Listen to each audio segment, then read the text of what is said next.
செய்திகளுக்கு அப்பால் நிகழ்ச்சியில் மீண்டும் உங்களை சந்திப்பதில் மகிழ்ச்சி. மகிழ்ச்சி என்று கூறினாலும் பல துயரமான சம்பவங்கள் உலகின் பல பாகங்களிலும் இடம்பெற்றுக் கொண்டிருக்கக்கூடிய சூழ்நிலையில் இனி எதுவும் நடந்துவிடக் கூடாது என்கின்ற அந்த உயர்வான ஒரு நம்பிக்கையோடு இன்றைய செய்திகளுக்கு அப்பால் நிகழ்ச்சியில் உங்களை சந்திக்கின்றோம். இன்று இந்த நிமிடம் வரைக்கும் பல முக்கியமான செய்திகள் உலகின் பல பாகங்களிலும் இடம்பெற்றுக் கொண்டிருக்கின்றன. எந்த இடத்தில் எப்படி நடக்கிறது என்று நிமிடத்துக்கு நிமிடம் தகவல்கள் மாறிக்கொண்டிருக்கின்றன. துபாய் சர்வதேச விமான நிலையத்தை அண்டிய பகுதிகளில் பலத்த தாக்குதல் இடம்பெற்றது. அந்த தாக்குதலின் விளைவாக விமானங்கள் கூட பறப்பில் ஈடுபடுவதை தவிர்த்திருக்கின்றது. 200க்கும் மேற்பட்ட பயணிகளோடு இந்தியாவில் இருந்து துபாய் நோக்கி சென்ற விமானம் தெய்வாதீனமாக நடுவானில் மீண்டும் திரும்பி இந்தியா திரும்பி இருக்கக்கூடிய ஒரு சூழ்நிலையும் பதிவாயிருக்கின்றது. இதே போன்று பல நாடுகளில் இருந்து புறப்பட்ட விமானங்கள் இடைநடுவே நடுவானில் திரும்பி சென்றிருக்கக்கூடிய சந்தர்ப்பங்கள் எல்லாம் நிகழ்ந்திருக்கின்றன. ஒரு பயணத்துக்கான எதிர்பார்ப்போடு பயணித்தவர்கள் பலர், குடும்பங்களை சந்திக்கலாம் என்று பணி முடிந்து திரும்பியவர்கள் பலர் என்று பலருடைய கனவுகள் கலைந்த நாளாக இன்றைய நாள் இருக்கின்றது. இனி இது போன்ற எந்த ஒரு நாளும் வரக்கூடாது என்பது அனைவருடைய பிரார்த்தனையாகவும் இருக்கின்றது. இந்த கால சூழ்நிலையில் ஸ்ரீலங்கன் ஏர்லைன்ஸ் விமான நிறுவனம் ஒரு முக்கியமான அறிவிப்பினை விட்டிருக்கின்றது. ஏன் இந்த தளத்தினூடாக இந்த தகவலை உங்களுக்காக அனைவருக்கும் பகிர்ந்து கொள்கிறோம் என்றால், பலர் மத்திய கிழக்கு நாடுகளில் இருக்கக்கூடியவர்கள், புலம்பெயர்ந்த நாடுகளில் இருக்கக்கூடியவர்கள் மற்றும் இலங்கையில் இருக்கக்கூடிய பல மக்கள் இந்த தகவல்களை வழங்குங்கள், இது தொடர்பாக என்ன நிலைப்பாடு என்று கேட்டிருந்தீர்கள். அந்த அடிப்படையில் கட்டுநாயக்கா மற்றும் துபாய்க்கு இடையிலான வானூர்தி சேவைகள் மாற்றங்கள் செய்யப்பட்டுள்ளதாக ஸ்ரீலங்கன் ஏர்லைன்ஸ் விமான நிறுவனம் உத்தியோகபூர்வமாக அறிவித்திருக்கின்றது. இதன் அடிப்படையில் ஒரு முக்கியமான வழிகாட்டல் குறிப்பினை ஸ்ரீலங்கன் ஏர்லைன்ஸ் விமான நிறுவனம் வெளியிட்டிருக்கின்றது. அதன் அடிப்படையில் 16, 17, 18, 21 மற்றும் 24ஆம் தேதிகளில் கொழும்பிலிருந்து துபாய் நோக்கி பயணிக்கும் UL 231 விமானமும், துபாயிலிருந்து கொழும்பு நோக்கி பயணிக்கின்ற UL 232 விமானமும் ரத்து செய்யப்பட்டுள்ளதாக ஸ்ரீலங்கன் ஏர்லைன்ஸ் விமான நிறுவனம் அறிவித்திருக்கின்றது. எந்த ஒரு முடிவுகளும் இல்லாமல் ரத்து செய்யப்பட்டிருக்கின்றது. இந்த விமானம் ரத்து செய்யப்பட்டதனால் அவதிப்படக்கூடிய பயணிகளுக்கும் அவர்கள் ஒரு வழிகாட்டலை வெளியிட்டிருக்கின்றார்கள். பாதிக்கப்பட்ட பயணிகள் மேலதிக உதவிகள் மற்றும் தகவல்களுக்கு ஸ்ரீலங்கன் ஏர்லைன்ஸ் விமான நிறுவனத்தோடு தொடர்பு கொள்ளும்படியாகவும், அதற்கும் அப்பால் இலங்கைக்குள் இருக்கக்கூடியவர்கள் 1979 என்கின்ற இலக்கத்திலும், வெளிநாடுகளில் சர்வதேசத்தில் இருக்கக்கூடியவர்கள் அல்லது மத்திய கிழக்கு நாடுகளில் இருக்கக்கூடியவர்கள் 0094 11 777 1979 என்கின்ற இலக்கத்துக்கும் தொடர்பு கொள்ளும்படியாக கேட்டிருக்கிறார்கள். அதே நேரம் பயணிகள் தமது முகவர்களையோ அல்லது அருகில் இருக்கக்கூடிய ஸ்ரீலங்கன் ஏர்லைன்ஸ் விமான நிறுவனத்தின் அலுவலகங்களோடு தொடர்பு கொள்ளும்படியாக அவர்கள் மேலதிகமாகவும் தகவல்களை பகிர்ந்திருக்கின்றார்கள். இப்போது ஏற்பட்டிருக்கக்கூடிய அசாதாரண சூழ்நிலையால் தான் இந்த முடிவு எடுக்கப்பட்டிருப்பதாகவும், இதனை பார்க்கக்கூடிய நேயர்கள் அல்லது இந்த தகவலை பகிரக்கூடியவர்கள் முடிந்தவரையும் இந்த தகவலை அனைவருக்கும் பகிரும்படியாக கேட்டுக்கொள்கிறோம். காரணம், விமான பயணங்கள் ரத்து செய்யப்பட்டிருக்கின்றது.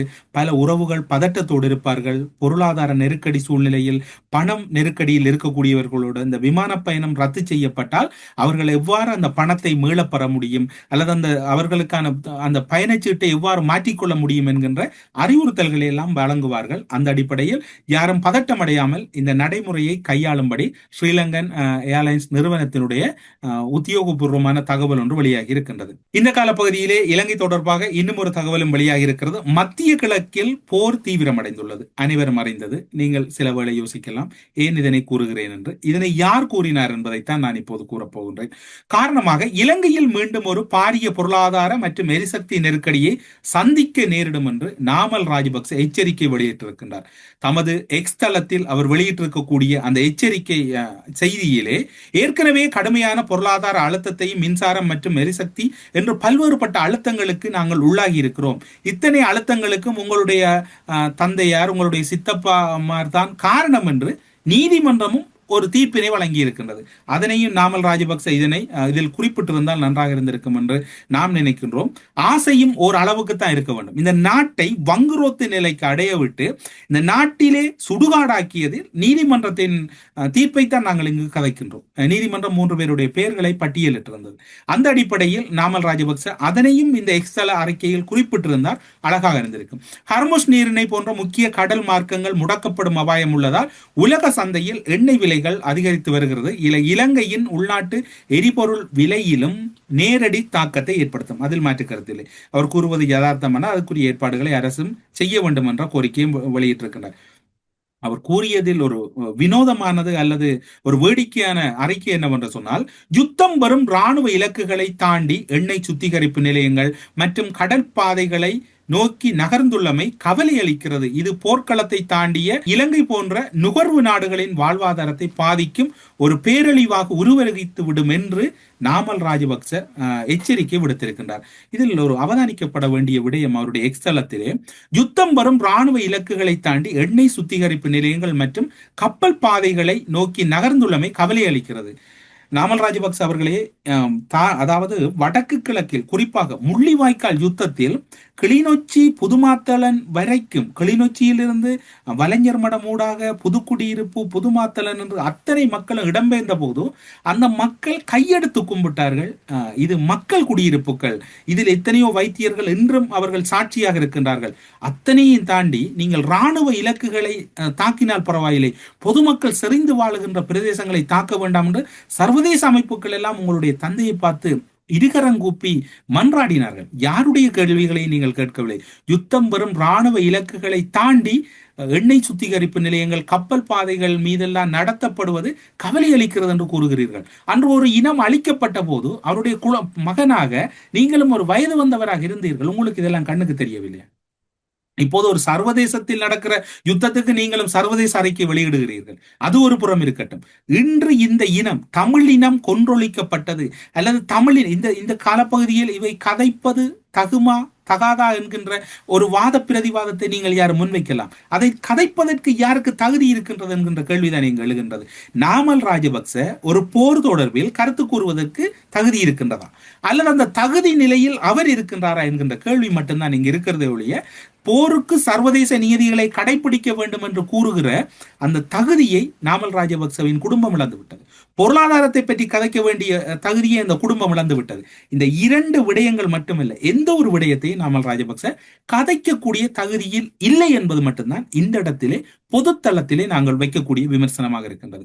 ஒரு யுத்தம் இடம்பெற்ற போது அதற்குரிய கண்ணியத்தோடு அவருடைய தந்தை நடந்திருந்தால் இதனை கூறுவதற்கு மகனுக்கு தகுதி இருக்குது என்று கூறலாம். அந்த கண்ணியத்தை கடைபிடிக்காத நாமல் ராஜபக்ச இன்று என்னுடைய தங்கையும் தாயும் என்னுடைய உறவுகள் எல்லாம் கால்கள் இழந்து கைகள் இழந்து கண்கள் இழந்து உறவுகளை இழந்து அனாதைகளாக நடுத்தெருவில் நிற்பதற்கு உங்களுடைய தந்தையும் ஒரு பிரதான காரணம் மட்டுமில்லை, உங்களுடைய தந்தை தான் அதன் சூத்திரதாரியாக இருக்கின்ற போது நீங்கள் ஒரு சர்வதேச போர் நியமங்கள் பற்றி கூறுவது எந்த ஒரு அடிப்படையிலும் நியாயமில்லை என்கின்ற ஒரு பொதுத்தளத்தின் ஒரு தமிழ் மக்களினுடைய பொறுப்பான ஊடகவியலாளராக தமிழ் மக்களின் பொறுப்பான ஊடகத்தின் சார்பில் இந்த கருத்தை பதிவு செய்து கொள்கிறேன். இது நாமல் ராஜபக்ச மீதான கோபம் அல்ல, கடந்த காலத்தில் இடம்பெற்றதை ஒரு முறை சுட்டி காட்டுகின்றேன். இந்த காலப்பகுதியில் இன்னும் ஒரு விடயமும் பேசப்பட்டுக் கொண்டிருக்கின்றது. அவை கூற வேண்டியவற்றை கூறியாக வேண்டும். கடந்த காலத்தை மறந்து பயணிப்பதற்கு நாங்கள் உணர்வில்லாத மனிதர்கள் அல்ல, வலிகளோடும் வேதனைகளோடும் இன்றும் வாழுகிறோம். நாங்கள் மன்னித்தாலும் கூட மறக்க முடியாத ஒரு சூழ்நிலையில் இருக்கிறோம். மன்னிப்பதற்கு கூட எங்களுக்கு அந்த மனம் இன்றும் வந்துவிட்டதா என்று கேட்டால் அதற்கு காலம்தான் பதில் சொல்லும் என்று கூறிக்கொண்டு, சர்வதேச ரீதியாக இன்னும் ஒரு விடயம் தீப்பற்றி எரிந்து கொண்டிருக்கின்றது. காலங்கள் விபரீதமாகிக் கொண்டிருக்கின்றன, ஒவ்வொரு முடிவுகளும் பிழையாக எடுக்கப்பட்டுக் கொண்டிருக்கின்றன. இப்போது போர் பதட்டம் அடுத்த கட்டத்தை தாண்டி விட்டது என்றுதான் கூற வேண்டும். ட்ரம்பினுடைய பேச்சை கேட்டு முடிவெடுப்பது என்பது எந்த வகையில் அது ஜனநாயக முறையா அல்லது எந்த வகையில் நியாயம் என்றே தெரியவில்லை. ஈரான் விடயத்தில் உதவிக்கு வர வேண்டும் என்று ட்ரம்ப் எடுத்த கோரிக்கையை பிரித்தானிய பிரதமர் நிராகரித்திருந்தார். நட்பு நாடுகளுக்கு அழைப்பு விடுத்திருந்தார் ட்ரம்ப், ஆனாலும் பல அவற்றுக்கான நிராகரிப்புகளை வெளியிட்டிருந்தார்கள். இந்த சூழ்நிலையில் மீண்டும் திடீரென அமெரிக்காவுக்கு உதவுவதற்கு பிரித்தானியா தன்னுடைய படைகளை அனுப்புவதற்கு உதவ முன்வந்திருக்கின்றது. இந்த வரவு என்பது போரியல் நிபுணர்களுடைய கருத்துப்படி ஒரு ஆபத்தான களத்தை திறக்கப் போகிறது என்று கூறப்படுகிறது. ஈரான் அடைத்து வைத்திருக்கக்கூடிய அல்லது அடைத்து வைத்திருக்கின்றது என்பதற்கப்பால் ஈரானால் தடுத்து வைக்கப்பட்டிருக்கக்கூடிய ஹார்முஸ் நீரிணையை திறக்க உதவ வேண்டும் என்று ட்ரம்ப் அவர்கள் கோரிக்கை விடுத்திருந்தார். அந்த கோரிக்கையை பிரித்தானிய பிரதமர் அவர்கள் இப்போது ஏற்றிருக்கின்றார். ட்ரம்பின் கோரிக்கை என்பது ஈரானால் முடக்கப்பட்டுள்ள மிக முக்கியமான கடல் பாதைகளுள் ஒன்றாகவும் சர்வதேச ரீதியாக கேந்திர முக்கியத்துவம் வாய்ந்த கடல் புள்ளியாகவும் இருக்கக்கூடிய ஹார்முஸ் நீரிணை மீண்டும் திறக்கப்படுவதற்கான வழிமுறைகள் குறித்து பிரித்தானியா மற்றும் ஐரோப்பிய ஒன்றியம் ஆலோசித்து வரக்கூடிய சூழ்நிலையில் ஹர்முஸ் நீரிணையை பொறுத்தவரையில் ஈரானால் கடற்கன்னிவடிகள் அதிக அளவில் அங்கு புதைக்கப்பட்டிருக்கின்றன அல்லது மிதக்க விடப்பட்டிருக்கின்றன. இதனை ஒற்றை ஆளாக ஒருவராக என்னால் ஒன்றும் சமாளிக்க முடியாது என்று இதனை அனைவரும் ஏற்றுக்கொள்ள வேண்டும், உதவ வாருங்கள் என்று டொனால்ட் ட்ரம்ப் கேட்டிருந்தார். எனவே நட்பு நாடுகளிடம் விடுக்கப்பட்ட கோரிக்கைக்கு அமைவாக பிரித்தானியா முதல் நிராகரித்திருந்தது. நிராகரித்தால் பின்னர் வரக்கூடிய ஆபத்துக்களில் நான் உதவ மாட்டேன் என்று டொனால்ட் ட்ரம்பும் மிரட்டல் விட்டிருந்தார். ஆனால் இப்போது அவர் அந்த மிரட்டல்களை எல்லாம் கடந்து பிரித்தானிய பிரதமர் இணைந்திருக்கின்றார். பிரித்தானிய பிரதமர் அவர்களுடைய கருத்து என்பது கடல் கன்னிவடிகளை கண்டறிந்து அளிக்கும் விசேட ரோபோக்களை அங்கு நகர்த்த தாம் முடிவெடுத்திருப்பதாகவும் அது தொடர்பாக பிரித்தானியாவில் அதிஉச்சமான பாதுகாப்பு அதிகாரிகள் பாதுகாப்பு முக்கியஸ்தர்களுடன் கலந்துரையாடி இருப்பதாகவும் கூறப்படுகிறது. இன்னும் ஒரு விடயம், நேட்டோ நாடுகளை நோக்கி அவர் கடுமையான மிரட்டலை விட்டிருந்தார். குறிப்பாக அதே நேரம் தங்களுக்கு உதவ மறுக்கும் நாடுகள் குறித்து நினைவில் வைத்துக் கொள்வோம், நாங்கள் நினைவில் வைத்துக் கொள்வோம் என்று எச்சரித்த டொனால்ட் ட்ரம்ப் அவர்கள் ஹார்முஸ் ஜலசந்தி ஊடான பயணப்பாதைக்கு உதவாதவர்கள் அல்லது திறக்க அமெரிக்காவின் நட்புகளோடு கைகோர்க்காதவர்கள் நேட்டோ அமைப்புக்கு அது மிகவும் மோசமான அல்லது ஆபத்தான ஒரு இடத்தை நோக்கித்தான் நேட்டோ நாடுகள் நகரப்போகின்றன, இந்த விடயத்தில் எனக்கு உதவாது விட்டால் கடும் விபரீதங்களை சந்திக்க நேரிடும் என்கின்ற வகையில் டொனால்ட் ட்ரம்ப் அவர்கள் ஊடகங்களுக்கு கருத்து வெளியிட்டிருந்தார். ஆனால் அந்த காலப்பகுதியில் இன்னும் ஒரு விடயமும் பார்க்கப்பட வேண்டியிருக்கின்றது. சீன ஜனாதிபதியுடனான சந்திப்புக்கான கால அவகாசம் தொடர்பில் ஒரு கருத்து அமெரிக்க நிதித்துறை செயலாளர் வெளியிடப்பட்டிருக்கின்றது. குறிப்பாக அவர் கூறுகின்ற போது அமெரிக்க ஜனாதிபதி டொனால்ட் ட்ரம்ப் அவர்கள் இப்போது வாஷிங்டனில் தான் இருக்க வேண்டி இருக்கின்றது, அவர் பயணங்கள் மேற்கொண்டால் முடிவுகள் எடுக்க முடியாமல் இருக்கின்றது. அதாவது ஒருவேளை சீனாவுக்கு அவர் சென்று வருகின்ற காலப்பகுதியாவது உலகம் அமைதியில் இருந்திருக்கும் என்று பார்த்தால் இல்லை, நான் போக மாட்டேன், வாஷிங்டனில் தான் இருக்க வேண்டி இருக்கின்றது. சீன தலைவருடனான சந்திப்பு தள்ளி வைக்கப்படுவதற்கு வாய்ப்பு இருக்கின்றது. இதற்கிடையே லெபனானில் தரைவழி தாக்குதலை தொடங்கியுள்ளதாக இஸ்ரேல் அறிவித்தது. இப்ப இந்த காலப்பகுதியில இஸ்ரேல் லெபனானால தரைவழி தாக்குதலை தயார் என்று சொல்லி கூறப்படுகிறது. ஆனால் இந்த பிரித்தானியாவும் அந்த நீரிணை பகுதிக்கு செல்லுமாக இருந்தால் யுத்தம் அடுத்த கட்டத்தை தாண்டி ஒரு விபரீதமான கட்டங்களுக்குள் நகர்ந்து செல்கிறது.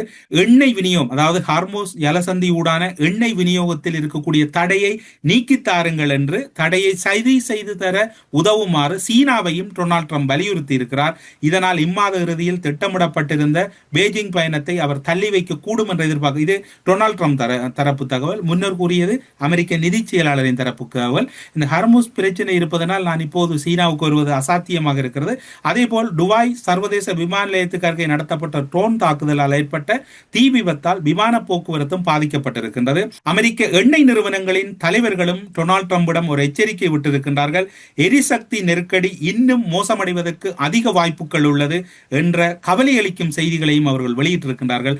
ஒட்டுமொத்தத்தில் இந்த நிலைமை என்பது ஒரு கைமீறி சென்று விட்டது.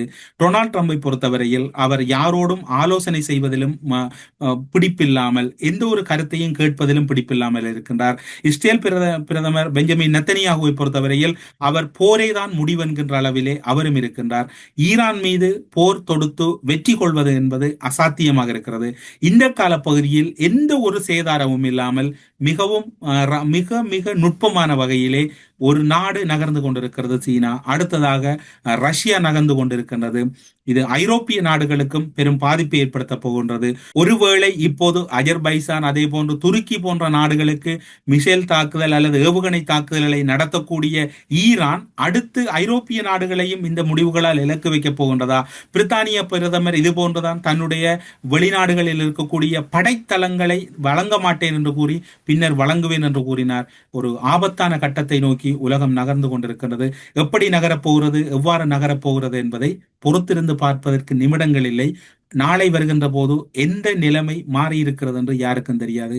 எனவே ஸ்ரீலங்கன் ஏர்லைன்ஸ் விடுத்திருக்கக்கூடிய அறிவிப்பை செவிசாயுங்கள். அதன் பின்னர் உலகளவில் ஏற்பட்டிருக்கக்கூடிய மாற்றத்தில் சற்று கவனம் செலுத்துங்கள். அனைவரும் பொறுப்போடு பயணியுங்கள், பொறுமையோடு பயணிப்பதற்கு முயற்சி செய்யுங்கள். எரிபொருள் விடயத்திலே மிகவும் நிதானத்தோடு இலங்கையில் இருக்கக்கூடியவர்களும் புலம்பெயர்ந்த நாடுகளில் இருக்கக்கூடியவர்களும் நடந்து கொள்ளுங்கள். யாருமே கவனக்குறைவாகவும் அல்லது எதனையும் கவனத்தில் எடுக்காமல் நடந்து கொள்ளாமல் முடிந்தவரை சேமிப்போடு இருக்கக்கூடிய நாட்களை கடந்து செல்வதற்கு முயற்சி செய்யுங்கள் என்று கூறி செய்திகளுக்கு அப்பால் நிகழ்ச்சியிலிருந்து விடைபெற்றுக் கொள்கிறோம். நன்றி, வணக்கம்.